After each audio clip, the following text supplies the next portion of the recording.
Olá pessoal, bem-vindos a mais um vídeo do nosso curso de Python avançado.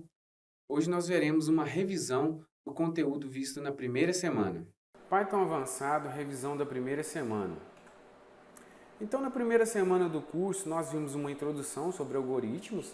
O que são algoritmos? São sequências finitas de instruções para resolver determinados problemas. Basicamente, os algoritmos têm uma entrada, um processamento e uma saída. Um exemplo típico de algoritmo no nosso dia a dia seria uma receita culinária, onde a entrada seria os ingredientes, o processamento, a execução da receita e a saída, o prato pronto. No nosso curso de Python avançado, nós utilizamos a ferramenta Spider, que é um ambiente para executar os nossos códigos. Aqui nós temos uma tela do Spider, onde a gente pode observar uma barra de ferramentas na horizontal, na parte superior. Do lado esquerdo, a gente tem o explorador de código. No centro, o editor de código, onde a gente pode digitar um arquivo e salvar. Do lado direito, na parte superior, a gente tem o explorador de variáveis, onde a gente pode ver o conteúdo das variáveis, explorador de arquivos e ajuda. Na parte de baixo, a gente tem o console para executar o arquivo que foi editado no editor de arquivos, ou a gente pode digitar comandos individuais e executá-los também. Nós vimos os tipos de dados e variáveis. Basicamente, nós temos 4 tipos de dados básicos em Python: o int para valores inteiros, o float para valores fracionários, o bool para valores lógicos, verdadeiro ou falso, true ou falso em inglês, e o str para valores textuais, que seria a abreviação de string. E as variáveis são elementos, que guardam dados desses tipos que a gente viu. A gente tem que tomar alguns cuidados com as variáveis, como os nomes, que em Python é uma linguagem case sensitive, ou seja, tem diferença de maiúscula e minúscula.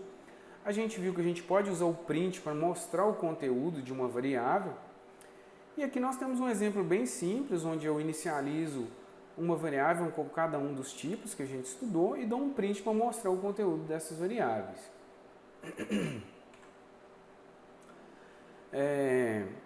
Uma das características interessantes da ferramenta Spider é a depuração de código. Como que é feita a depuração de código? Eu posso colocar os chamados breakpoints ou pontos de paradas no meu código, que é essa bolinha vermelha que a gente colocou na linha 5. A gente pode colocar ela com um clique duplo antes do número 5. Dependendo da versão do Spider, às vezes é um clique simples mesmo. E eu posso executar o código naquele botão azulzinho de play pause. Dessa forma, o código vai ser executado e vai parar na linha onde tem um breakpoint. Depois que parou a execução, eu posso executar passo a passo com o próximo botãozinho e observar o funcionamento do código. Isso é muito útil para a gente descobrir algum erro de funcionamento no nosso código. A gente falou a respeito da legibilidade, que a gente precisa de ter uma boa legibilidade no nosso código para que a gente possa estudar o código no futuro, ou se eu estiver trabalhando em equipe, os meus colegas de equipe não tenham problemas em entender o código. Então, aqui nós temos 3 pontos importantes de legibilidade, que seriam nomes sugestivos para variáveis e outras estruturas, utilizar a indentação, que é obrigatória na linguagem Python, e utilizar comentários. Aqui nós temos um exemplo de código com um comentário em cada linha, e temos um comentário no início que define a codificação usada no arquivo. Na entrada e saída nós trabalhamos basicamente com o input e o print. O input serve para a gente pegar dados do usuário e o print para mostrar informações para o usuário. Aqui nós temos um exemplo simples, onde eu uso o input para me pegar o nome do usuário, uso o input novamente para me pegar a idade. No caso da idade, eu estou utilizando o int para me converter o dado retornado pelo input, porque o input sempre retorna um valor textual. Então, se eu preciso de um valor numérico, eu tenho que converter usando o int ou o float, dependendo da situação. Nós vimos os operadores aritméticos, que são os operadores que a gente tem na matemática. Aqui nós temos alguns detalhes, que a gente tem, por exemplo, uma divisão fracionária e uma divisão inteira. Se eu não quiser pegar a parte fracionária da divisão e o resto da divisão também. Aqui nós temos um exemplo onde a gente mostra o funcionamento de cada um dos operadores. É importante que vocês executem todos os exemplos que a gente tem no livro para vocês entenderem o funcionamento. No caso dos operadores relacionais, a gente tem a igualdade, que é o igual é igual, né? Diferente do igual simples, que serve para me atribuir um valor para uma variável. Temos diferente, maior, maior igual, menor, menor igual. Aqui a gente tem um exemplo bem interessante também, onde a gente pega dois números, N1 e N2, com o usuário e mostra o resultado de comparar esses dois números usando cada um dos operadores relacionais. Então aqui também é interessante que vocês executem esse exemplo e coloquem números diferentes e observem o funcionamento das comparações. Nos operadores lógicos nós vimos o NOT, que é o não da lógica proposicional, ele retorna sempre o oposto, né? Então NOT true vai dar false e NOT false vai dar true. Nós temos o OR, que é o ou, que é verdadeiro quando um dos operandos é verdadeiro. Então o NOT é um operador unário, o OR e o AND são operadores binários. Então o OR dá verdadeiro se um dos operandos for verdadeiro e o AND dá verdadeiro se todos os operandos forem verdadeiros, os dois operandos. Aqui também nós temos um exemplo onde que a gente entra com valores numéricos, e aí eu faço comparações com esses valores numéricos, obtenho um valor booleano, depois eu faço algumas comparações, algumas aplicações dos operadores lógicos, né, em cima desses operadores, dessas variáveis, aliás, e tem um resultado de P, de Q e de R. Então aqui também é mais um exemplo que vocês podem executar, colocar números diferentes e observar o resultado de P, Q e R. Nós vimos também algumas funções da biblioteca padrão, ou seja, funções que já estão disponíveis para a gente usar sem ter que fazer nada, né? Como o EBS, que é o valor absoluto, o CHR, que é um caractere representado pelo número N, o ORD-C, que pega o código correspondente a um caractere, o round para arredondar, e o type, que me diz o tipo de uma variável. Nós vimos também funções de manipulação de dados textuais. Para usar essas funções, a gente precisa de uma variável, né, ou de um literal do tipo textual, e aí eu coloco ponto e a função para me usar ela. Por exemplo, aqui a gente está usando o find. Eu estou procurando o sobrenome dentro do nome completo. Então, nome completo, ponto find, sobrenome. No caso do find, ele me diz a posição onde o sobrenome está, ou ele retorna -1 se não for encontrado. Aqui nós usamos também o format, que é usado para a gente formatar números, formatações diversas, na verdade, né? Aqui a gente está formatando um número fracionário, colocando 8 casas decimais. Então, N:8F. A gente viu também as funções matemáticas que estão na biblioteca Math, né? Além das funções, a gente tem o valor de π, funções de teto, piso, logaritmo, raiz quadrada. Depois a gente viu as estruturas de decisão. O que são as estruturas de decisão? São testes que a gente faz para determinar a direção que o nosso código vai tomar na execução. As estruturas de decisão também são chamadas de desvios condicionais ou estruturas condicionais. A gente tem que tomar bastante cuidado com a indentação. Então aqui do lado esquerdo a gente tem um exemplo de uma estrutura de decisão simples.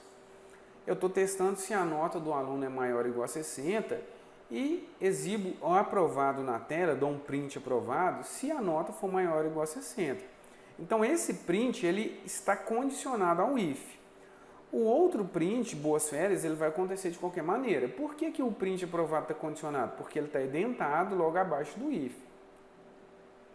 Do lado direito a gente tem uma estrutura de decisão composta, né? Qual que é a diferença da estrutura simples? Eu tenho a cláusula else. Então se o meu teste não for válido, eu não vou executar o que está no if, e sim o que está no else. Então, nesse exemplo aqui, a gente tem um aprovado, se a nota for maior ou igual a 60, e reprovado, caso contrário.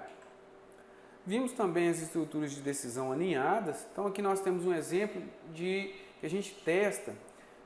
Se a nota for maior ou igual a 60, está aprovado. Se não, eu vou testar se a nota é maior ou igual a 40. Aí o aluno vai para a reavaliação. Se não, ele já é reprovado. Do lado direito, a gente tem uma estrutura de decisão consecutiva que faz a mesma coisa da estrutura de decisão aninhada, só que a gente usa a instrução ELIF para que a gente não tenha que fazer muitas indentações para a direita e o código não ficar com uma legibilidade, o código ficar com uma legibilidade melhor. Então esses dois códigos fazem a mesma coisa, só que eu estou usando do lado esquerdo estruturas de decisão aninhadas e do lado direito estruturas de decisão consecutivas. Nós vimos também os laços de repetição ou as estruturas de repetição, né? O laço while e o laço for. Qual que é a diferença desses dois laços de repetição? O while, ele tem uma condição que enquanto ela for verdadeira, ele vai repetindo. Se essa condição deixa de ser verdadeira, ele para de repetir. Então é importante que essa condição, que a gente chama de condição de parada, realmente aconteça para que ele não fique repetindo indefinidamente. No caso do laço for, a gente tem um número de repetições pré-definido e ele vai fazer essas repetições normalmente percorrendo uma lista de elementos ou alguma estrutura que retorne elementos para que ele possa percorrer. Aqui nós temos um exemplo usando o while, que lista números pares, o usuário informa o número n, e eu começo com o atual valendo 0, enquanto esse atual for menor do que o n, eu vou somando mais 2 e vou exibindo esse valor. Então, se o usuário digita 5, eu vou exibir o 0, mais 2, 2, mais 2, 4. E aí, a hora que eu somar mais 2 chegar no 6, o atual não é menor mais do que o n, eu paro de repetir. No segundo exemplo, a gente tem a soma de 10 números usando o for. Então, como são 10 números já fixos, eu vou usar o n para me pegar cada um dos números que o usuário digitar e vou somar na minha variável soma, no final eu tenho a soma. Nós vimos a interrupção e a continuação de laços também. A interrupção ela é usada, ela é feita com a instrução break. Então, do lado esquerdo eu tenho um exemplo usando o break. Observem que eu tenho um laço while true. Então, a princípio a gente pode imaginar, não, mas esse laço vai repetir indefinidamente. Mas, na verdade, eu faço um teste dentro do laço de repetição para que quando a pessoa informe 0, eu pare de somar os números. Então, if n igual a 0, dou um break, paro de repetir, né, e aí ele mostra a soma dos números. Do lado direito eu tenho um exemplo usando o contínuo, que é para a gente continuar a estrutura de repetição. Na verdade, o contínuo, o que ele faz? Ele ignora todas as instruções que estão para baixo dele, né? Então aqui a gente tem um contínuo na linha 5. Quando eu chego na linha 5, ele ignora tudo que está para baixo e volta para a próxima repetição lá na linha 2 do while true. O que eu estou fazendo aqui nesse exemplo do lado direito? Parecido com aquele exemplo de somar uma quantidade de números lá, só que eu estou ignorando os números que são negativos. Então, se n for menor que 0, dou um contínuo e simplesmente ignoro esse número, ele não é somado. Se o n for igual a 0, eu termino as repetições. Vimos também um tratamento de exceções. Para que é feito o tratamento de exceções? Ele é feito para a gente lidar com erros que acontecem em tempo de execução, ou seja, erros que não tem como você prevê-los, né? Podem acontecer em tempo de execução independente do seu código estar escrito corretamente. Quando que pode acontecer um erro desse? Quando você pede para o usuário entrar com um número e ele entra com uma letra, eu não consigo converter aquela letra para número. Ou se tiver uma divisão por 0, por exemplo. Então, aqui a gente tem um exemplo de tratamento de exceção, onde eu peço para o usuário informar 2 números, né, e divido um número pelo outro. Então, se o usuário digitar um número errado, o código que está dentro da instrução try é desviado para a instrução except. E lá na instrução except, eu exibo uma mensagem falando que ocorreu um erro. Depois nós vimos também a modularização. O que é a modularização? Dividir, né, um algoritmo, um código maior em partes menores. Isso facilita muito o desenvolvimento e a manutenção do código. Se eu tenho um problema complexo, essas partes menores vão ser menos complexas do que esse problema maior. Além disso, a gente pode dividir o código de forma que a gente possa trabalhar em equipe, cada pessoa faça uma parte do código. Eu consigo localizar erros mais facilmente, porque eu vou direto na função onde está acontecendo o erro. E uma dica é, sempre que a gente tem várias linhas de código repetindo no seu código, é interessante eu criar uma função para essas linhas e chamar elas quando eu precisar. Como que a gente cria funções? O que são funções, na verdade? São trechos de código que executam uma determinada tarefa. Nesse exemplo aqui, a gente tem uma função de saudação. Essa função faz o quê? Simplesmente escreve uma mensagem de bem-vindo na tela. Só que se a gente executar esse código, a gente vai observar que a execução não começa na linha 1, ela começa na linha 6. Por quê? Na linha 1 eu estou definindo uma função e na linha 6 eu estou chamando essa função. Então, quando a linha 6 é executada, o código é desviado lá para a linha 1, executa todas as linhas de dentro da função, depois ele volta para a linha 7, que seria a próxima linha. Nesse exemplo aqui a gente só tem a 6, então para a execução. Passagem de parâmetro e retorno de resultado. A nossa função saudação é uma função que não retorna nada e não recebe nenhum parâmetro. Aqui agora nós temos um exemplo de uma função calcula cubo, que recebe um número como parâmetro, variável n, e calcula a variável num, aliás, e calcula o cubo de num e mostra na tela. Só que ela também não retorna.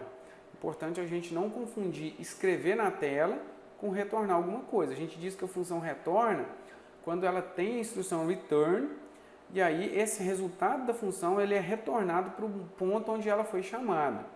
Então, do lado direito, nós temos um exemplo de uma função cubo que recebe um parâmetro e retorna o cubo desse número. Aí sim, vocês podem observar, inclusive, que eu posso usar essa função cubo dentro de um print ou dentro de uma outra função, porque ela pega um resultado, retorna esse resultado, que é um valor numérico, o print vai escrever esse valor numérico. Se for uma função, vai pegar esse valor numérico e vai usar dentro da função. Nós vimos também a recursão. O que é a recursão? A recursão é quando uma função chama ela mesma. Então, às vezes, fica mais fácil de escrever uma função, né? Mais legível o código, etc. Aqui nós temos um exemplo de uma função que calcula o fatorial. Então, o que é o fatorial de n? É n vezes o fatorial de n menos 1. Então, isso é uma recursão. Aqui é importante a gente tomar cuidado também com a condição de parada, é aquele mesmo cuidado que a gente teve lá no laço de repetição, para a gente não entrar numa recursão infinita. A gente pode observar aqui que nessa função de fatorial, eu tenho um if num menor ou igual a 1, retorne num. Então aqui eu não estou chamando recursivo e estou retornando num. Isso aqui é a condição de parada da recursão. Else, lá no else, eu tenho return num vezes fatorial de num menos 1. Aí eu estou fazendo a chamada recursiva. A gente viu os módulos e bibliotecas, né, que são arquivos onde eu defino funções e aí eu chamo essas funções dentro de outro arquivo. Aqui a gente tem um exemplo de um módulo mat.py, onde eu defini duas funções. E no principal.py, no arquivo principal.py, eu estou fazendo o import das funções que eu criei no módulo mat e usando essas bibliotecas. A gente viu também as coleções de dados, que são tipos de dados, grupos de dados, vamos dizer assim, né? Quando eu tenho um tipo de dado básico, eu guardo um único valor. Se eu precisar de guardar vários valores, aí a gente vai usar uma coleção para agrupar esses elementos de dados. A gente tem basicamente listas, tuplas, dicionários e conjuntos. Aqui nós temos um exemplo de um problema onde eu preciso de usar uma lista, né? Então eu tenho, eu pego o preço de vários produtos, calculo a média, né, desses preços, mas aí eu venho com uma pergunta: como que a gente vai mostrar os preços, né, os produtos com preços acima da média? Aí eu vou ter que guardar os preços numa lista, né? E depois usar essa lista. O que é uma lista? São estruturas dinâmicas e sequenciais de elementos, onde a gente pode incluir e remover elementos. Os elementos são indexados, né? Ou seja, eu tenho posições e em cada posição eu tenho um elemento diferente. Então, posição 0, nesse desenho aqui a gente tem o número 40. Posição 1, número 35. E assim por diante. O índice, né, é a posição do elemento que começa sempre com 0 nas listas. Como que a gente resolve aquele problema lá dos preços? Criei uma lista chamada lista preços. Então, ela está vazia porque eu simplesmente abri e fechei os parênteses, os colchetes, aliás. Dentro do laço de repetição, o primeiro laço de repetição, onde eu estava pegando o preço, na linha 8 eu tenho um lista preços.append, ou seja, estou adicionando os preços que eu estou pegando dentro dessa lista. Depois eu calculo a média e no segundo laço de repetição eu verifico se os preços estão acima da média e mostro esse preço. No segundo laço de repetição a gente está fazendo um for preço em lista preço, então estou percorrendo diretamente os elementos da lista. Eu poderia usar um range também para me pegar a posição e acessar a posição, mas em muitas situações a gente pode usar percorrer os elementos diretamente que resolve o problema para a gente. No caso das tuplas, são estruturas usadas para agrupar uma quantidade fixa de elementos. Eu especifico a tupla separando os elementos por vírgula. Se tiver um único elemento, eu ponho uma vírgula depois dele, né? E normalmente a gente coloca parênteses só por uma questão de legibilidade. E as tuplas são recomendadas para quantidades fixas e pequenas de elementos. Aqui nós temos um exemplo onde a gente está usando tuplas para definir uma data com ano, mês e dia. No caso do conjunto, são coleções não ordenadas de elementos. No caso do conjunto, o importante é a existência do elemento e não o número de vezes que ele aparece, nem a posição que ele aparece. Como na matemática, né, a gente não tem elemento repetido. Aqui nós temos alguns exemplos de operações com conjuntos, então dá para a gente fazer a operação de interseção, união, testar se um conjunto é subconjunto de outro ou se é superconjunto de outro. Dá para a gente testar se um elemento está dentro de um conjunto usando o in. Dá para a gente adicionar com add elementos dentro do conjunto e remover com remove. No caso do remove eu tenho que tomar cuidado porque se o elemento que eu estou mandando remover não existir no conjunto, vai dar um errinho. Dicionários é um tipo especial de coleção com mapeamento chave-valor, ou seja, para cada chave do dicionário eu associo um valor. Essa chave tem que ser um tipo de dado imutável, ou seja, é um tipo de dado que não sofre modificações. Então, o que são tipos de dados imutáveis? Inteiros, textuais e até tuplas também. Aqui eu tenho um exemplo bem simples, onde eu crio um dicionário vazio, crio um dicionário de letras, adiciono uma entrada no dicionário, né, colocando a chave 4, a letra E, depois eu altero essa chave, colocando a letra D, né, altero o valor da chave 4, agora é o valor D. Se eu faço uma atribuição de chave que não existe, ele acrescenta, se já existir, ele substitui. Depois eu dou um print para mostrar esse dicionário e tem um laço de repetição ali também percorrendo as chaves do dicionário e mostrando o conteúdo, o valor de cada uma das chaves. A gente tem algumas funções prontas de dicionário para a gente usar, que seria o clear, o copy, o itens, o keys, o pop item para remover, retornar uma tupla de chave-valor, o update para me atualizar um dicionário com base em outro dicionário, o velos me dá uma lista de valores do dicionário. E assim a gente termina a revisão da nossa primeira semana. Aqui eu faço algumas recomendações importantes para vocês, que é tentar resolver os exercícios por conta própria, revisar o conteúdo, repetir o código, executar, né, pesquisar mais sobre os conceitos apresentados, para que vocês possam aprimorar mais o conhecimento de vocês. E a gente se encontra na próxima semana. Bons estudos. Até mais.